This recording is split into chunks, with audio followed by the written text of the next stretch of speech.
بسم اللہ الرحمن الرحیم۔ السلام علیکم ناظرین، میں ہوں حسن سبحانی اور آپ دیکھ رہے ہیں میرا یوٹیوب چینل۔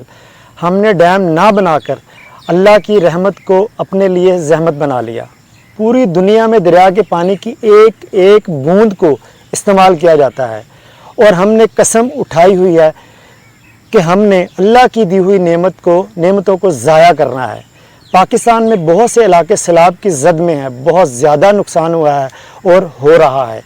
ایک اندازے کے مطابق 200 سے زیادہ بستیاں جو ہے نا وہ متاثر ہوئی ہیں۔ بہت سارے شہر جو ہیں وہ بھی متاثر ہوئے ہیں۔ 2010 میں بھی بہت شدید سیلاب آیا تھا۔ 2010 کے بعد سیلاب کو دیکھتے ہوئے آج بھی 12 سال بیت چکے، 12 سال کے بعد بھی کوئی ایسا انتظام موجود نہیں کہ اس پر قابو پایا جا سکے۔ گورنمنٹ کی طرف سے کوئی اقدامات نہیں کیے گئے۔ پرویز الہی صاحب آئے ہیں، اللہ کرے انہوں نے آتے ہی یہ تو آرڈر دیے ہیں اور یہ سارا سلسلہ شروع ہوا۔ لوگوں کے یقین جانیے، لوگوں کے گھر مال کھیت سب تباہ ہو گئے، بستیاں اجڑ گئیں، لیکن ہم اپنی اپنی سیاست کرتے رہے، اپنی اپنی کرسیوں کے چکر میں رہے۔